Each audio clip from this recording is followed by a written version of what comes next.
On the news tonight, Southwest Governors Forum reaffirms commitments to enhance the development of the region. Naira gains 15 naira against dollar. NNPCL denies selling substandard fuel. While on the foreign scene, UN Secretary General Guterres calls on international community to support Sudan. Good evening, and we are glad to have you join us on the major reports. I am Olubomi Ajiboye Agbola. The Southwest Governors Forum has reaffirmed commitment to enhance the security, economic stability, and the overall development of the region. Chairman of the Southwest Governors Forum, Mr. Babajide Sanwo-Olu of Lagos State, said this while briefing journalists shortly after the meeting at the Governor's Office, Alausa, Ikeja, Lagos. Governor's Office correspondent Oluwatobiloba Odunuga has details. The Southwest Governors Forum, consisting of Governor Babajide Sanwo-Olu of Lagos State, Governor Dapo Abiodun of Ogun State, Engineer Oluseyi Makinde of Oyo State, Senator Ademola Adeleke of Osun State, Governor Biodun Oyebanji of Ekiti State, and Governor Lucky Ayedatiwa of Ondo State, converged at the Lagos State Governor's Office, Lagos House, Alausa, Ikeja, Lagos State, to deliberate on key economic security and developmental issues affecting the region. Addressing members of the Fourth Estate of the realm after the meeting, Governor Babajide Sanwo-Olu, who is the chairman of the forum, outlined resolutions aimed at enhancing regional stability and progress. Governor Sanwo-Olu commended President Bola Tinubu for fostering economic stability, particularly in ensuring a steady supply of petroleum products and stabilizing the exchange rate. Applauded the federal government's student loan scheme under the Nigerian Education Loan Fund, NELFund, emphasizing its impact on Southwest students, adding that this initiative is a game changer for the teeming youth. His Excellency President Bola Ahmed Tinubu for the economic stability and improvement recorded across the nation, particularly in the sustained supply and distribution of petroleum products and the stabilization of the exchange rate. Forum urges citizens to continue supporting the President's effort at strengthening the economy and improve the overall well-being of all Nigerians. The forum applauds the federal government for the successful implementation of the student loan scheme under the Nigerian Education Loan Fund, NELFund, which has benefited Southwest students in tertiary institutions. Addressing security concerns, the chairman strongly condemned ISWAP's activities, stressing that any threat to regional stability would not be tolerated, adding that the forum is fully aware of the security challenges posed by insurgent activities. He added that the forum has resolved to strengthen collaboration between Nigerian police force and local security outfits to remain proactive and vigilant, announcing the establishment of a joint surveillance monitoring team to coordinate security efforts across the region. Just as he said, the 6 states are deploying advanced technology, including area surveillance systems, to enhance security operations. On economic development, the chairman welcomed the establishment of Southwest Development Commission, SWC, and confirmed that its headquarters will be situated at Cocoa House, Ibadan, noting that this is a strategic move that will facilitate economic growth and development across the Southwest region. Governor Sanwo-Olu also praised Odua Investment Company Limited for its role in managing regional assets and commended ongoing redevelopment projects at Premier Hotel, Ibadan, and Lagos Airport Hotel, among others. Governor Sanwo-Olu also addressed the issue of food security, expressing concern over price inflation caused by unscrupulous middlemen. The forum chair, who said the rising cost of food is a major concern for the people, affirmed that the forum has agreed to establish a state food inflation joint monitoring team and create aggregation centers, food hubs to regulate pricing and ensure interstate food supply coordination, among others. It has been Oluwa Tobiloba Odunuga reporting. The naira has gained 15 naira against the dollar at the parallel foreign exchange markets in the past 5 days. Analysis of the week's forex data showed that the naira strengthened at the black markets to close at 1,565 naira per dollar from 1,518 naira in the week under review, according to the Central Bank of Nigeria. The naira dropped marginally against the dollar to stay at 1,507 naira and 8 kobo per dollar at the official market. Speaking on how forex trade can affect inflation, the president of Lagos Chamber of Commerce and Industry, Ben Idahosa, said an exchange rate of 1,300 naira per dollar would reduce Nigeria's inflation rate. The Nigerian National Petroleum Company Limited has denied claims that it sells substandard petrol with a high burn rate. In a statement by its spokesperson Olufemi Shoneye, the NNPCL said it was reacting to a viral video claiming that its petrol does not last long in fuel tanks. Reports say a video has surfaced online where a content creator claimed he bought a liter of Dangote petrol from MRS fueling station in Alapere, Lagos at 925 naira and the same liter at NNPC in Ojodu, Berger at the rate of 945 naira.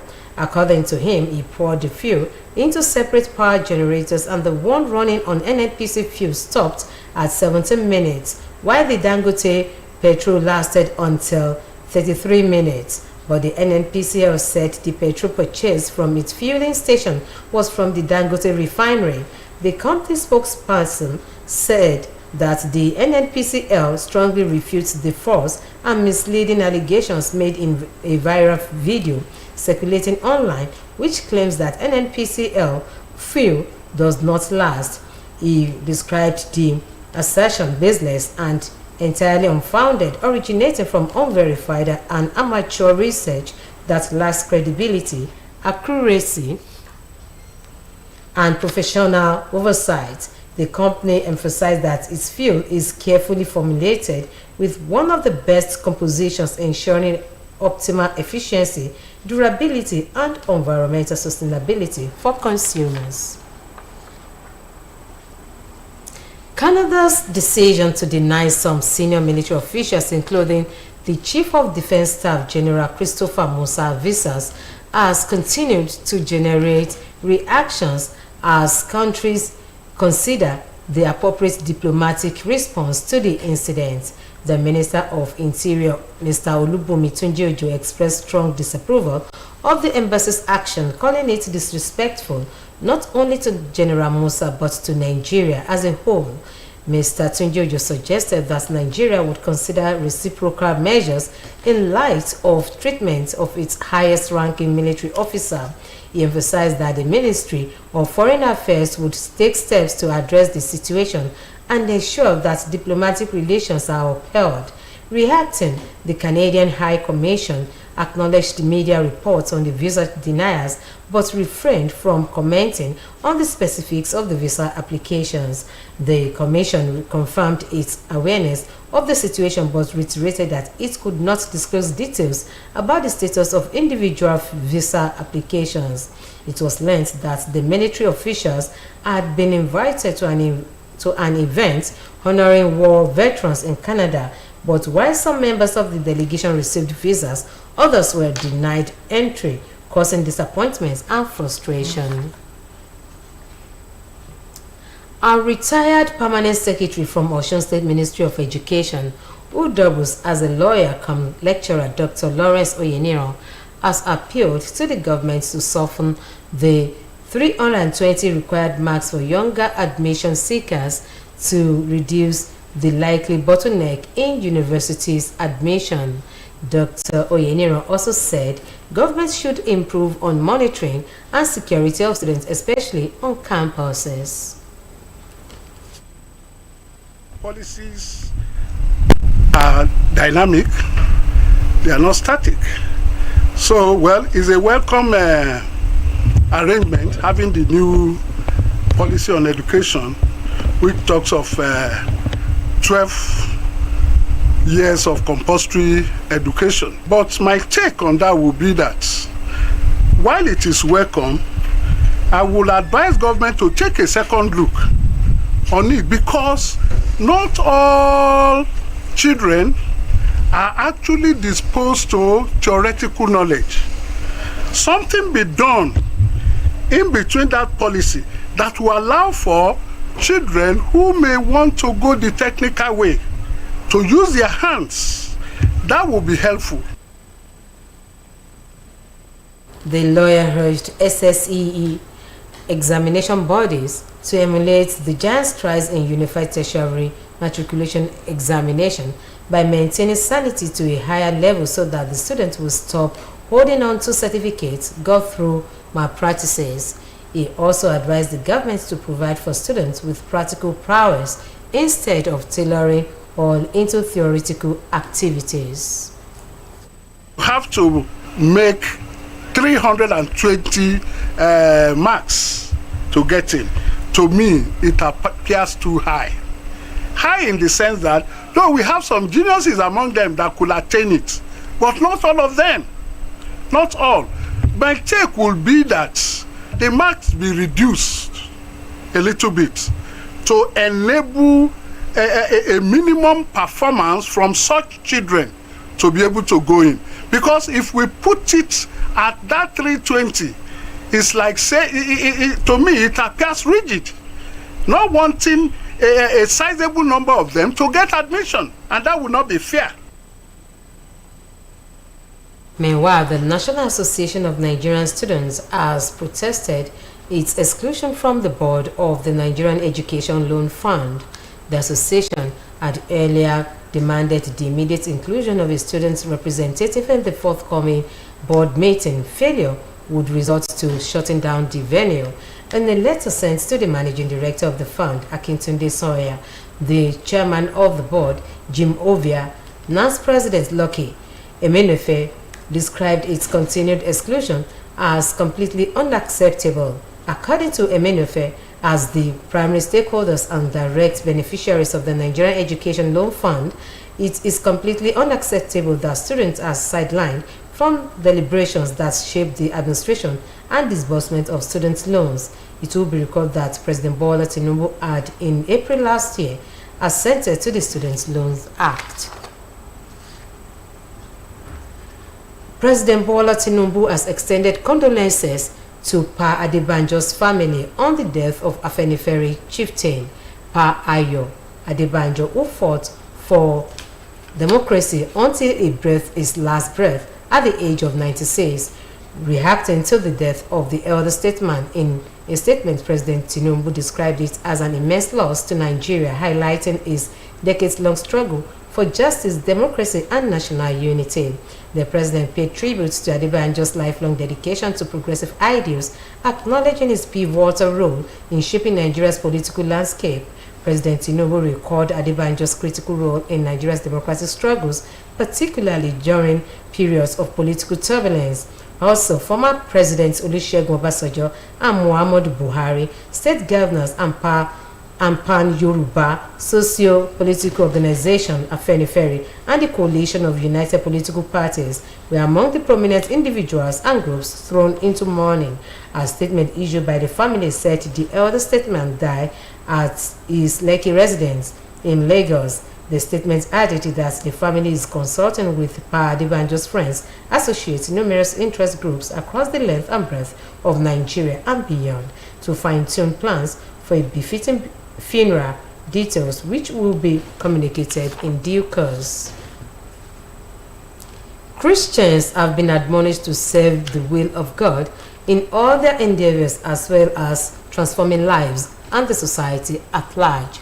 Reverend Bumi Obalade gave the admonition in Igbajo during the funeral service of Madam Deborah Akere. Soya Honoride reports. which has converged on Emmanuel Baptist Church, Igbajo, to bid farewell to Madam Deborah Wuraola Akere. Drawing from scriptural passages, Reverend Bome Obalade said it is essential for all to ensure living a meaningful life, adding that a meaningful life is viewed with a different parameters depending on individual perspectives. Reverend Obalade said living a meaningful life is not attached to material things of the world, but impacting positively on mankind that will be remembered after their exit from the world. He therefore implore the Christians to work assiduously towards serving the will of God in all their endeavors, as well as transforming the lives of the people and the society at large. Reflecting on the life of his mother, former special advisor to the governor on political matters, Mr. Sunday Akere, said Mrs. Deborah Wuraola Akere considerably impacted positively on the lives of many that will greatly miss her humanitarian support. Never differentiates between extended family and her own children. She was a Christian. She lived her life to serve God and humanity. We pray that God will grant Mama eternal rest. The funeral service featured Thanksgiving session as well as prayer for the children and family of the deceased. Guests were later entertained at a civic reception punctuated with melodious tunes from the bandstand. Political elites, including the former governor of Osun State, Mr. Gboyega Oyetola, captains of industry, stalwart and members of the All Progressive Congress (APC) in Osun State, traditional rulers, among others, graced the occasion. Mrs. Deborah Wuraola Akere, who died in March 2024 at the age of 91, is survived by children and great-grandchildren. Sanya Honoride reporting for Osbc News. Welcome to the sports segment.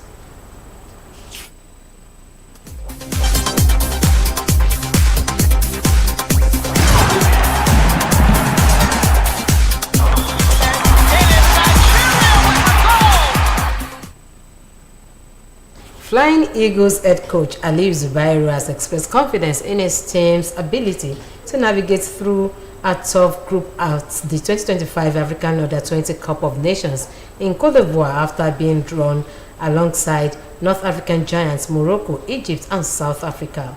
The tournament, scheduled for April 26 to May 18, presents a stern test for the Nigerian youth team, but Zubairu believes the challenging draw could work in their favor. The coach said it is a blessing for his team to face any country like Egypt, Morocco and South Africa at this stage, as he dismissed suggestions that his team had been placed in a group of death, emphasizing the evolving nature of African football. He, however, said there are no small teams anymore, but the key is adequate preparation, as a lesser-known nation can surprise everyone if they come prepared. In preparation for the Continental Showpiece, the Nigeria Football Federation has already commenced a training camp with a 30-man squad. While on the foreign scene, the UN Secretary General Antonio Guterres has called on the international community to urgently act in support of Sudan, where the humanitarian crisis continues to escalate. Guterres made the plea at the African Union Summit in Addis Ababa. Details of this and other stories across the globe is presented by Abdul Jalil at DBC. Addressing a high-level conference on Sudan, Guterres emphasized the need for tremendous leverage for good and humanitarian aid to help the Sudanese people who are enduring staggering violence and displacement. He highlighted the bravery of local responder and women-led organizations providing aid in dangerous conditions and stressed the importance of protecting civilians and ensuring unhindered access to those in need. Guterres also called for an end to the flow of weapons fueling the conflict and urged for peace during the upcoming holy month of Ramadan. He said next week the UN will launch a $6 billion humanitarian plan to assist millions of Sudanese people and refugees in neighboring countries. In a dramatic exchange, 3 Israeli hostages were released by Hamas militants in the southern Gaza Strip as part of a ceasefire deal. The men, Leahon Sugu Teke Chen and Alexander Trovanov, were abducted during the October 7 attack that sparked the ongoing conflict. They were paraded before a crowd in Gaza before being handed over to the Red Cross and transported to Israel for medical care and reunion with their families. The release comes as part of a larger ceasefire agreement which has seen hundreds of Palestinian prisoners freed in exchange for hostages. This marks the sixth exchange since the truce began in January this year.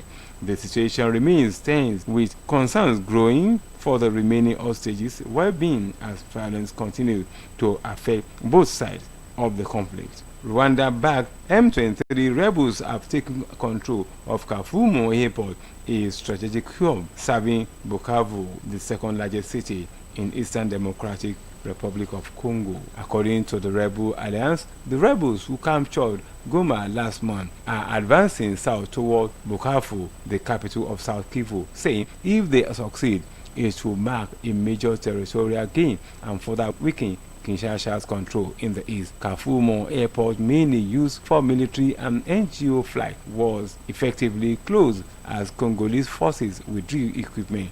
Rebel also seized Ankambala. As fighting intensified, President Felix Tshisekedi is seeking international support, attending the Munich Security Conference before heading to the African Union Summit in Addis Ababa. The UN warns of a worsening humanitarian crisis with 350,000 people displaced. Abdul Jalil, DBC, Osbc News. And that ends the major reports on Osbc TV. It was edited by Abdul Jalil at DBC. I am Olubunmi Ajiboye Agbola, wishing you a pleasant evening. Good night.